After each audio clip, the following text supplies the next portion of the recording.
Martin, what do you make of the Diggers? Because I had a great time up there, and it's lovely to see everything kind of back to normal, basically, up in Wigan, which is just northwest of Manchester, in between Manchester and Liverpool. Initially, it was a coal area, King Coal, round there. Now it's actually a Tory seat for the first time ever. Yeah, well, I'm actually from up there. I was born in Wiston, which is just down the road from Wigan. Well, the Diggers, as you say, have been influential, far more influential in later history than they were at the time. At the time, they were a marginal group. Well, the thing is, they were basically censored. Repressed. Yeah, hang on. The history is the reason that they've been much more talked about since, or more recently, is because of a guy called Christopher Hill, isn't it? Who dug out all sorts of stuff from them in the 1940s and 1950s and said, well, actually, there was a lot of very interesting stuff going on in the Civil War that was suppressed, really, after the war. The horse history being written by the winners. Christopher Hill is obviously very, very important. He was the Master of Balliol, a history professor and a member of the Communist Party. And he basically created the whole, Marxist interpretation of the English Civil War, which up to that point hadn't really had much legs. And of course, it's been very influential in modern historical accounts of the Civil War. Although you'll find that as time goes on with modern researches into the Civil War, like most things, it gets more complicated the more you look. So his views were very influential, but they are basically. Modern historians take account of his account of what happened, say actually, but they also have other aspects which he didn't really emphasise. What, it gets simpler the closer you look. There's two main aspects to it. One is this battle between the feudal classes and the merchant classes. The merchant classes were used to having a good time running cities like Bristol here and the City of London, and they were rather annoyed that the king had more power than they did, so they just wanted him out of the way. The feudal system out of the way, the merchant classes in they come. Well, I mean, that is a simplistic version of Christopher Hill's thesis, but others would suggest that they had a lot to do with religious differences, Puritanism. Well, that was used as an excuse. Well, I'm just saying that there are other ways of looking at it. Yeah, but the Puritans weren't Christians, were they? Come on, they just went in. Well, no, they certainly thought they were, Tony, incredibly destructive. And it made them rather dogmatic. Well, they were just about as Christian as ISIS or Muslim. Well, I mean, and therefore you've got to take into account that what people say they are and think they are, it's not a question of what you think they are. Their actions are determined by what they think they are. Yeah. I mean, Oliver Cromwell, for example, believed in divine providence. So when he won, he thought God had given him the victory. And that was the way he thought. Well, and it made him a very powerful field commander because he basically believed in victory in a very fundamental way. But God favours the big battalions, doesn't he? Well, you can't just go believing in victory. No, indeed. And in actual fact, because he believed God was on his side, he organised the New Model Army, which was the first professional army that had ever been seen on English soil. Surely that was about money, getting money. He had more access to money than the king. Indeed, all warfare is based on money. And if you haven't got access to money, you can't buy troops, you can't buy ammunition, you can't buy artillery, you can't train cavalry, and ultimately, of course, because the parliamentary forces controlled the more economically advanced regions of the country, mostly in the east, although to some extent over here in the west country where the textile industry had modernised social structure, they were able to defeat the other side because they didn't have the resources. The other big aspect, I think, which now it's pretty clear that the Civil War was very clear, was privatisation and enclosure, particularly the fact that the king had actually been taxing enclosing landowners in the early part of the 1600s, and this was obviously a very, very big money earner. Now, this was completely changing the shape of Britain, but very slowly and painfully, because there was quite a lot of fight back against privatisation of land or enclosure, where most people still lived in a rural economy and in villages. Enclosure was quite important after the Civil War too, because it was massively increased. The merchants made a lot more money out of privatising land, and this meant that there were a lot of people destitute, even more than had been before the English Civil War, Martin, having been evicted and having to try and scrape together a living in a ditch or something. Well, what can I say about that? the land wasn't privately owned at any stage. It was owned by the landlord class, and the usufruct of the land was distributed amongst peasant families. So to that extent, traditionally, they did have access to land, but they also had to work on the lord's demesne for some days in the week or the year. So, yes, and of course what enclosure did, and Britain was one of the first countries to allow a market in land to develop so that you could buy and sell it. Oh, it's now taken off around the world. Well, indeed, of course, it? And this is one of the things, the fundamental building blocks of free market capitalism, which, of course, you could argue that the Industrial Revolution happened in Britain partly because of the geographical things like having lots of nice rivers and coal and iron ore, but also to do with the social structures which had been developed. The commercial society had developed far more strongly in England in particular than anywhere else in Europe, and that led to the Industrial Revolution, Yeah, and but the thing is, the Industrial Revolution couldn't really have happened without this whole idea of mass urbanisation, the idea that you've got a whole massive collection of people who are destitute and desperate to work in a factory. Yes, and of course, in the traditional history books that most people read until, a generation ago, it was all regarded as a jolly good thing, and that in actual fact Britain was first to do all of these things, and wasn't it marvellous? And then we ended up having an empire and all the rest of it. So this kind of idea that things were wrong about this is very modern. It's a modern idea. Oh gosh, look at all the poor people kind of started that, didn't he? He's done an important job. His book, by the way, his book was called The World Turned Upside Down. That's right, and one of the points he makes was looking at this whole idea of the diggers, these are not, and the levellers, for example, saying actually what we need to get the poor and put them in charge, and get the rich and get them to serve the poor. This turning the world upside down is actually a very radical idea when you've got the rich and the poor so polarised.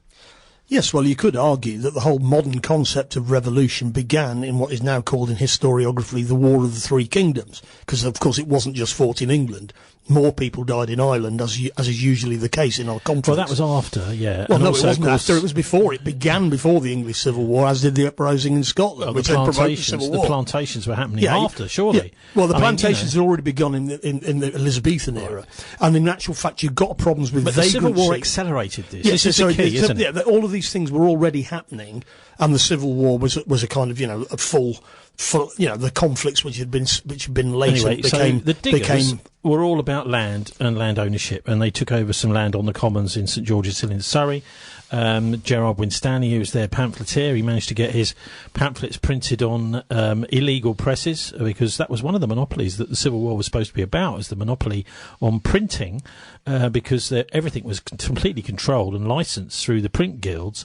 But he managed to get hold of a friendly printer who would get his stuff printed and out. I mean, it's a little bit like what you might imagine nowadays pirate TV or pirate radio might be like. And the thing I find so fascinating is going into the records and finding that the Archbishop Laud had been lobbying to stop the destitution of so many people during the enclosures before the Civil War. In a way, I think Winstanley and the Diggers sense that it was all about land, and they thought, well, let's stop all the other fussing about the king or anything else. Let's just go and take a bit of land now the king's dead. And of course he paid for his trouble, and it's lovely to see, because last year they had to cancel it due to COVID, the Wigan Diggers Festival starting again. And I spoke while I was up there last Saturday to one of the organisers, Stephen Hall. My name's Viccy Perry. I'm Stephen Hall. I'm a member, one of the founders of the Wigan Diggers Festival here in Wigan, and we're presently located right in the slap bang in the centre of Wigan, in fact next to the Roman remains of Coccium, which was a former Roman settlement in the area. So what caused you to start this festival? What's it all about? Well, as I said to other people, we were walking through from here, where we are now, to the pub just about 200 yards away called the Anvil on one occasion, and I asked one of the guys who was just happens to live in Wigan, I said, who's this Gerrard Winstanley guy this builder's named after?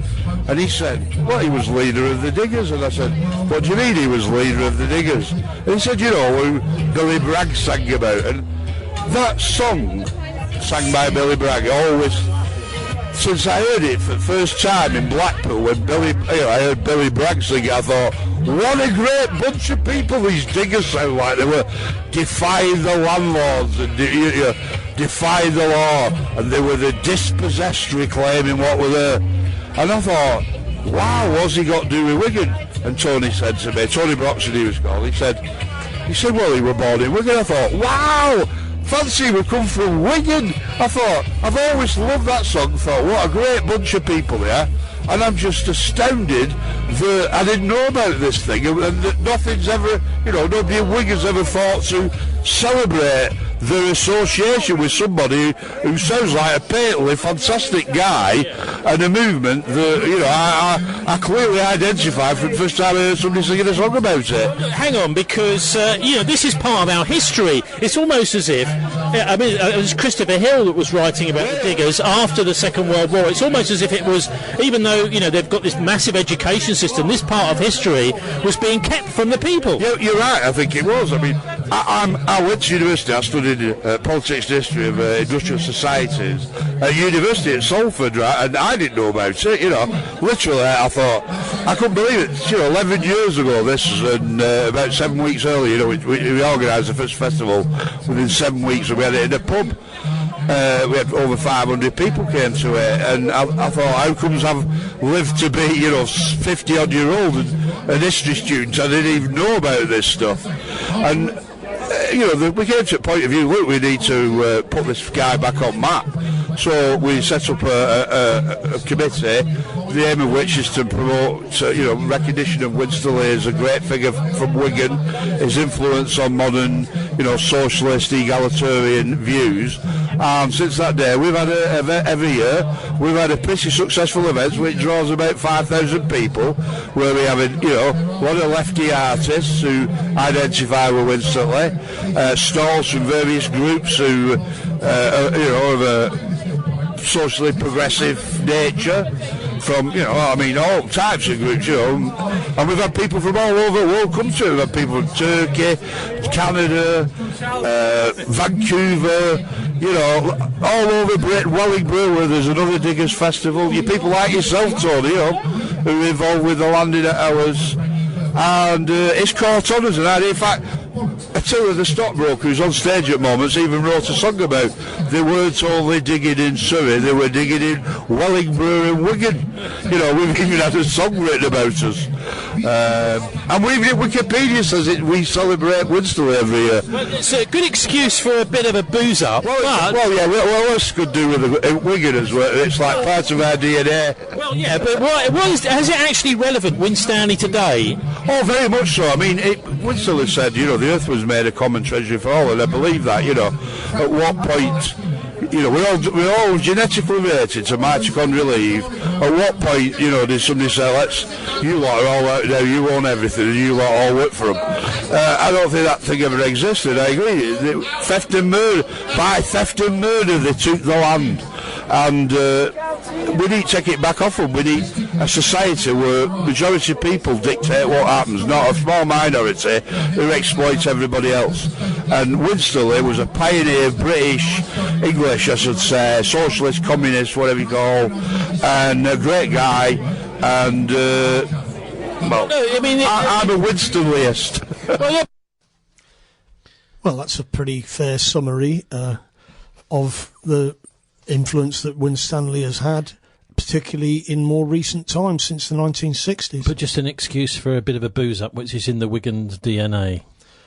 Well, as I say, I'm from up there, Tony, and as you know, I'm not partial to a little tipple myself, Anyway, one of the other organisers of the original committee is Viccy Perry. She spoke to me too about the fact that this whole area, although traditionally Labour, it's an old mining area, King Coal ruled there, is now a Conservative seat because of Brexit. My name's Viccy Perry and I'm at the Diggers Festival, for which I was one of the original founders of setting the Diggers Festival up in about 10, 11 years ago. And it's lovely to be here today.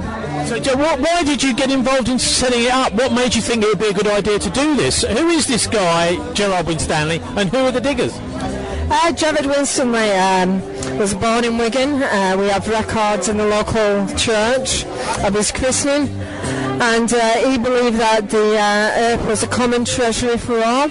And at the time that we were setting up the diggers, there was a lot of cuts going on, and the austerity cuts, and people on the left in Wigan were working in different groups, and we kind of like came together with a common aim of setting up this festival to perhaps spread a message of hope, and that a different way is possible to bang the drum of change and to hope. And 10, 11 years later, we're here today, and we're still banging that drum, and it's good to see. What about the way that politics is going, though? Because it seems to be going the opposite direction. The Tories are in power.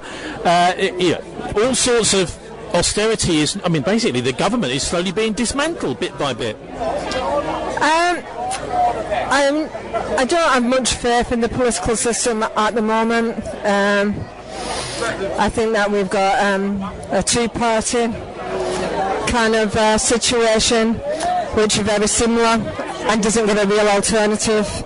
I think that the working class people are not represented and need to have their voice recognised and their needs recognised. I also think that the whole political system needs to be shaken up. Okay, well, what about the Labour Party, though? Because they're not here today, are they? Even though this is the sort of place that you expect the Labour Party to want to recruit people.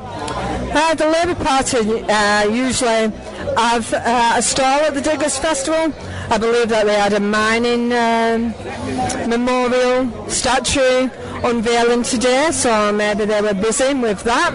I believe that the local MP, Lisa Nandy, did make an appearance this morning, and I understand that we've got Jeremy Corbyn, a Labour stalwart, in an appearance this afternoon. What happened with Corbyn then? Because he didn't win, did he?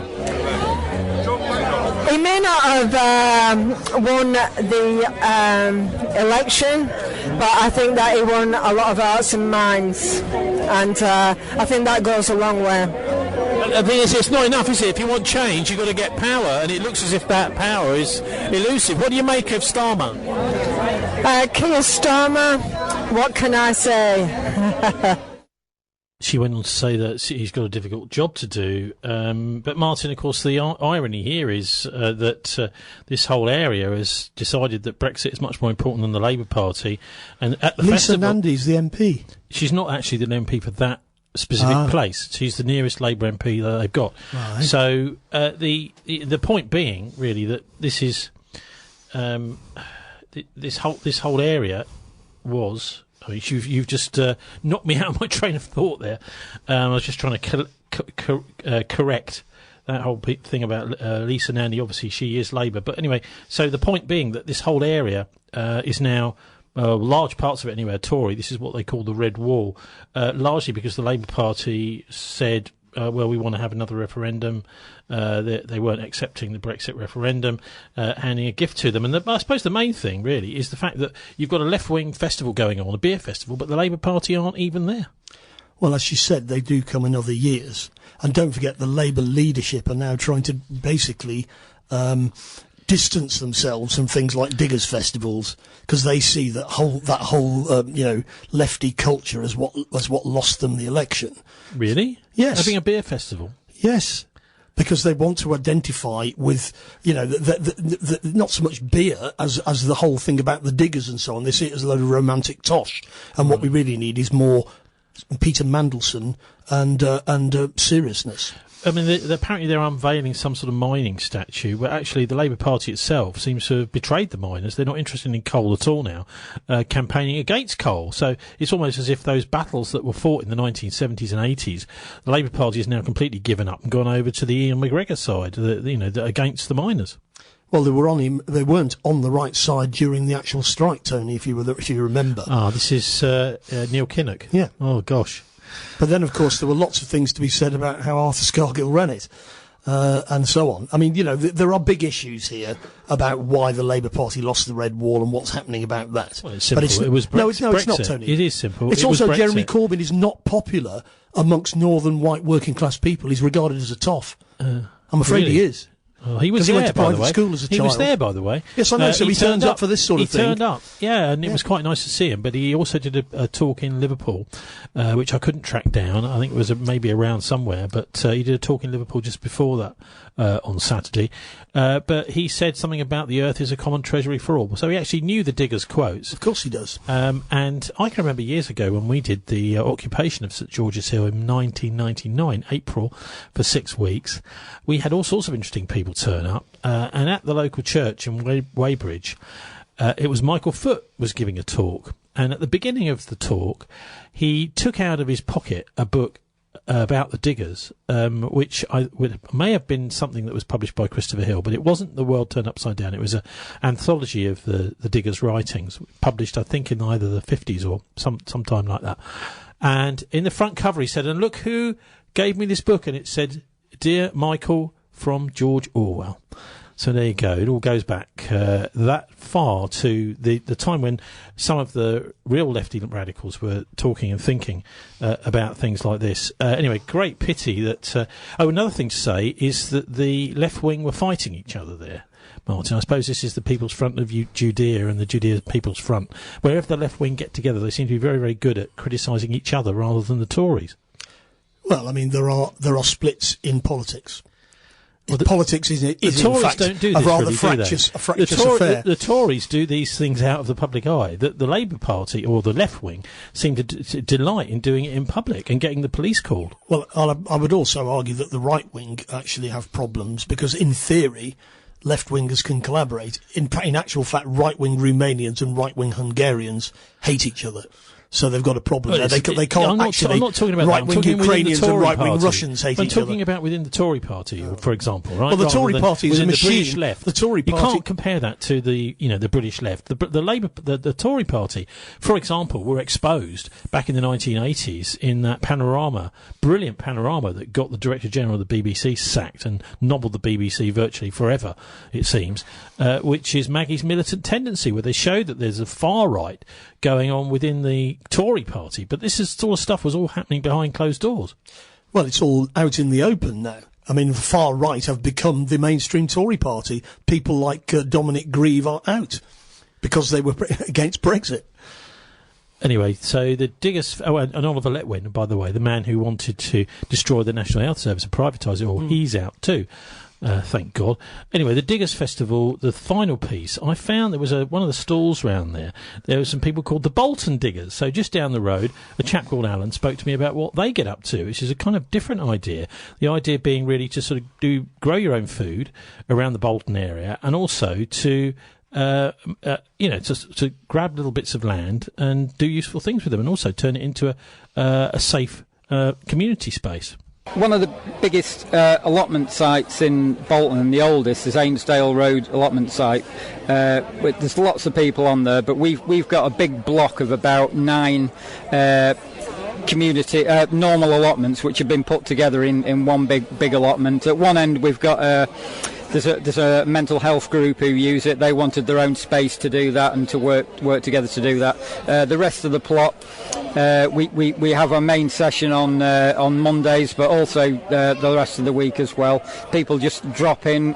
We cook some food with all the stuff that we've got, and we just chill out, do a bit of work, chat about how we're going to change the world and so on. It actually sounds like it's a bit of a social thing as well.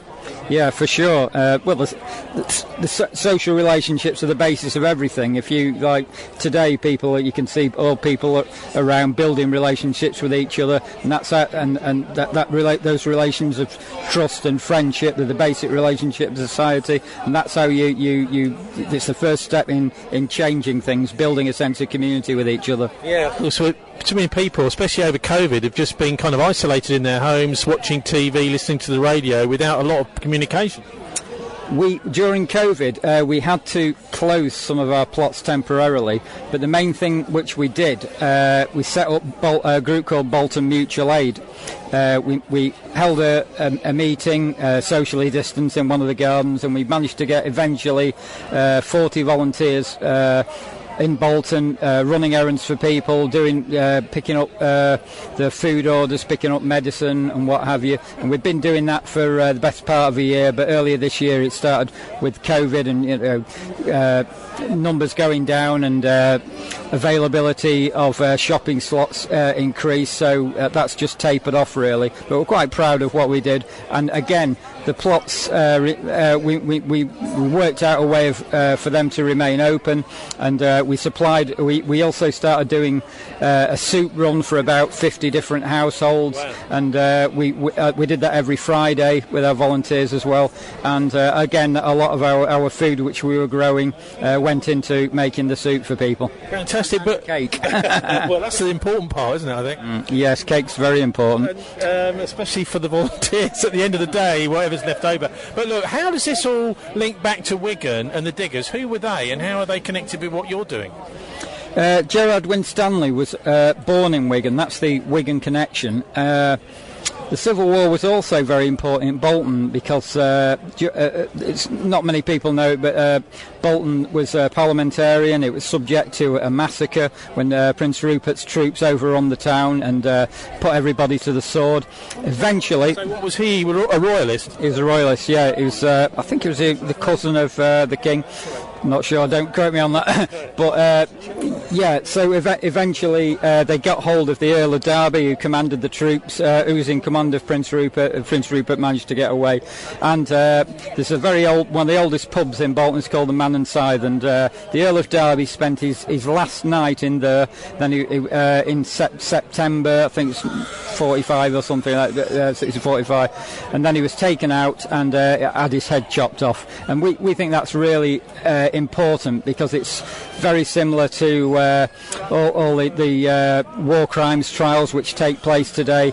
Years later, people are caught, they're put on trial, they don't have their heads chopped off, but they are put in prison, and that's one of the first times that really happened, that these people who carry out these terrible atrocities like they did in Bolton can be brought to justice. So but going back to what you were saying about Wigan, Gerrard Winstanley was born here, then he went down south, set up a lot of the digger colonies, but he was actually inspired to do so by watching the miners and the way they set up their plots, their vegetable growing plots all around Wigan, and he took that knowledge and he went down south and he inspired a movement called the Diggers to set up their own plots and to build their own houses and set up these communal networks of communal settlements.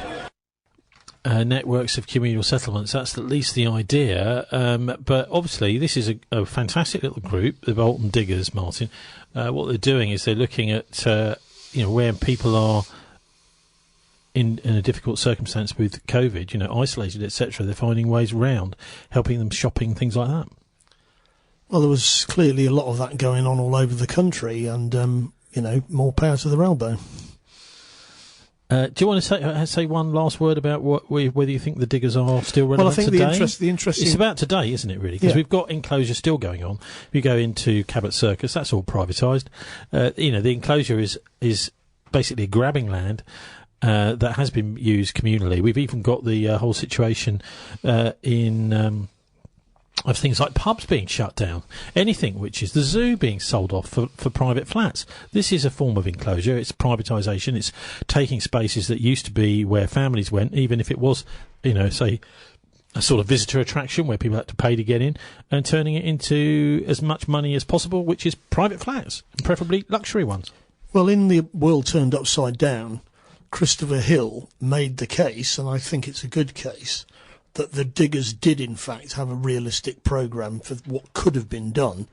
They were often dismissed in subsequent centuries as idealists who couldn't have, the Levellers were dismissed, the demand for that was the first ever demand for one man, one vote. And at the time, obviously well, you say realistic, but one of the demands of the Diggers after the Civil War was that anyone that paid a lawyer should be hanged. Well, that's the sort of thing that suggests that they were not realistic. What Christopher Hill made the case was that they did have what potentially was a realistic programme, that they could, or a revolutionary government might have been able to settle people on the land and carry out a land reform. And of course, the influence of that was felt in the French Revolution, when the landlord class were in fact dispossessed and the land was distributed to small farmers. But it was one of the problems that actually meant that France had a less advanced social structure than England, and a slower industrial revolution as a result. So there's all sorts of, what ifs in the argument. So, but nevertheless, I mean, I think Christopher Hill's book has been very influential on the modern generation of socialists, because the whole idea of the English Civil War as a revolution, the previous historiography had treated it as a kind of aberration, The king it wasn't. It was a civil war. It's not necessarily a revolution. You've just got one very powerful class taking over from another. That's not a revolution. No, that is the Marxist definition of revolution. And what Christopher Hill was doing was reading back onto the English Civil War a 19th century idea of revolution. Now, of course, there's been a lot of pushback by right-wing historians to that, because they don't want to see Marxism as being relevant to discussing things before the 19th century.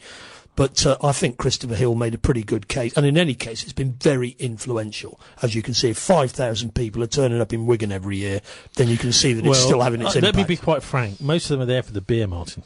Well, that may be so, but I mean, the diggers themselves were not just having political meetings, they were living together and trying to create a community, and that involves, presumably, some beer drinking. Well, possibly, although I think they ended up most of them being Quakers, so it may not have been drinking beer. Anyway, look, enclosure's still going strong here in Bristol, and one of the examples was on ITV West this week, where he's the station manager of Bristol Community Radio that booted us off the air, Patrick Hart. He's the what he calls Chief Executive Officer of the charity that runs Bristol Community Radio, but he's actually at odds with the community up in Redfield, which is just up Church Road towards St George, up that direction from Bristol, sort of north of the city, and that area is...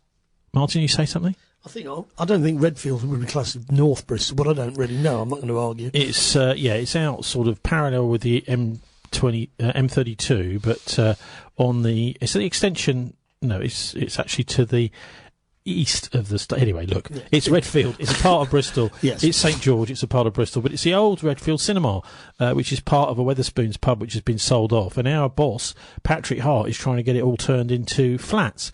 Actually, the local community are very strongly saying, well, look, this is a cinema. This is a public building. We don't want it all turned into flats.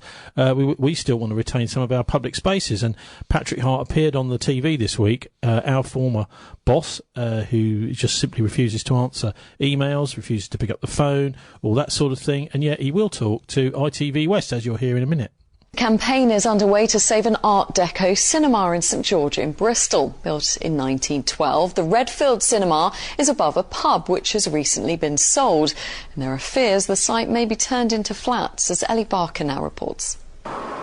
Yes, it's hard to believe, isn't it? If you look behind those walls, you'll find a cinema that's been entertaining the community of Redfield for more than 100 years. It's really such a special part of life here. Well, somebody who can tell us more about it is Alan Purnell. Now, Alan, welcome to you. You've been going there since you were a little boy. Yep, I was going there for years until I was about 18 years of age. And I have some wonderful and hilarious memories of this cinema, which I feel should be reopened.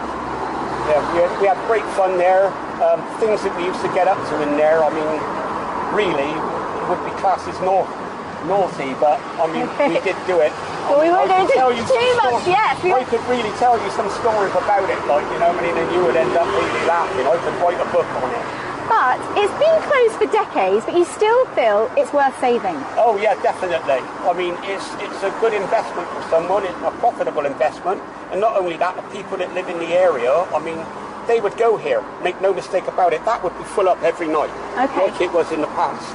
Okay. Well, Paul Burke, welcome to you as well. You're one of the campaigners here to save the cinema. Why do you think it's so important that you save it?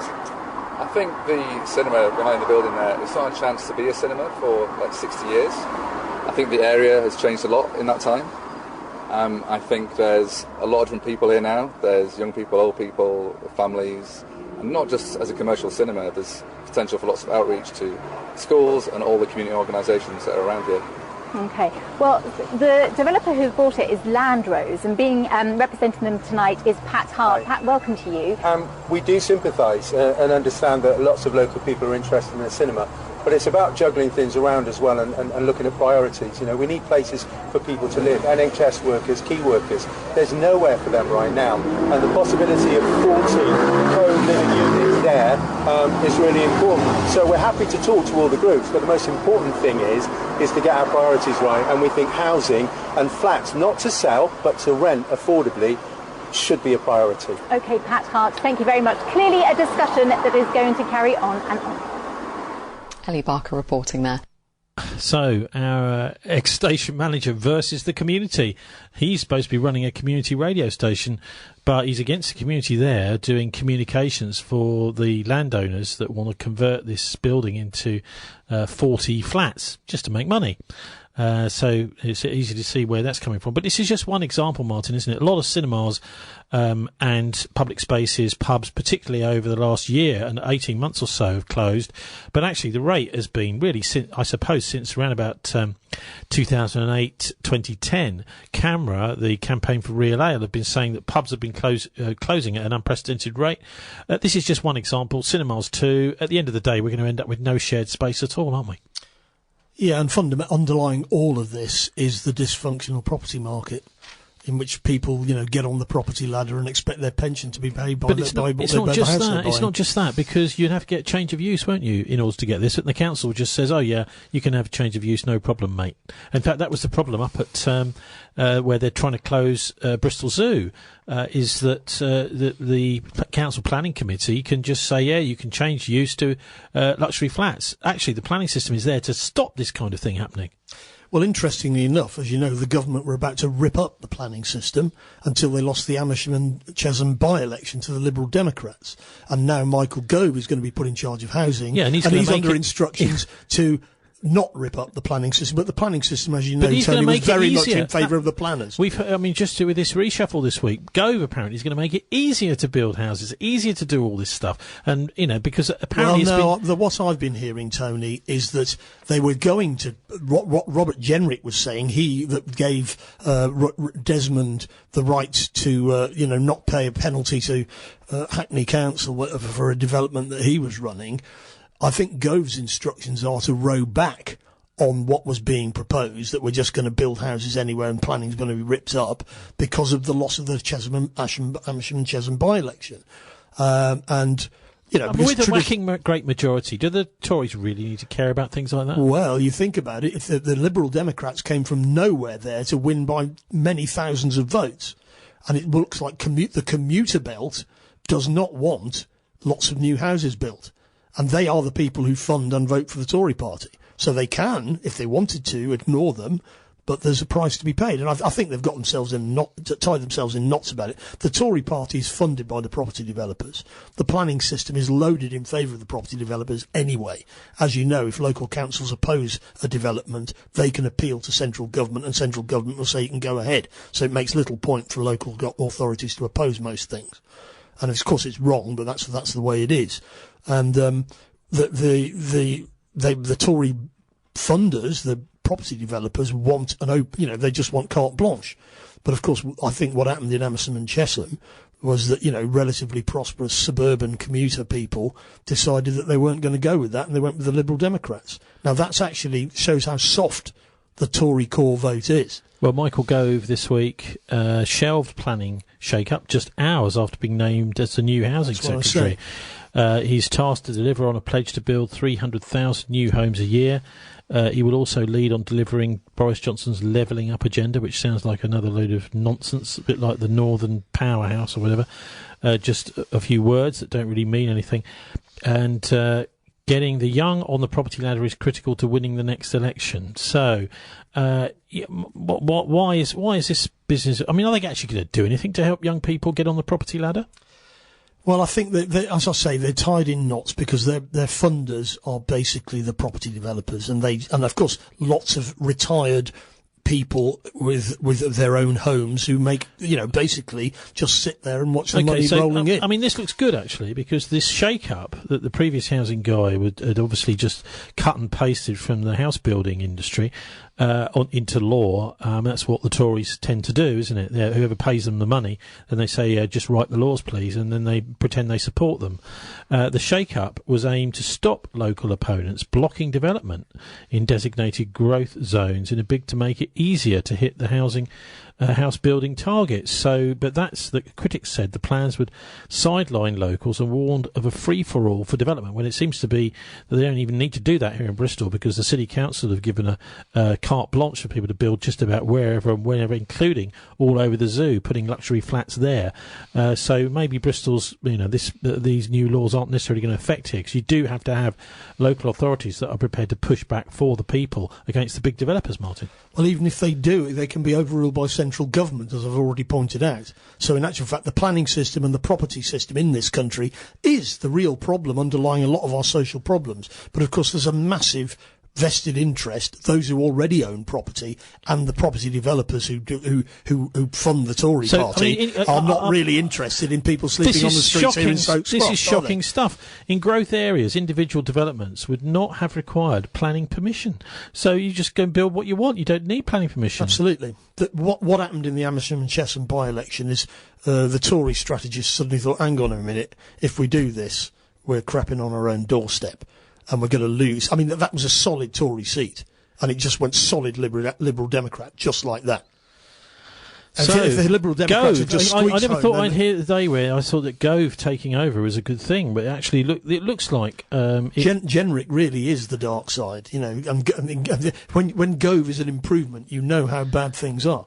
You certainly do.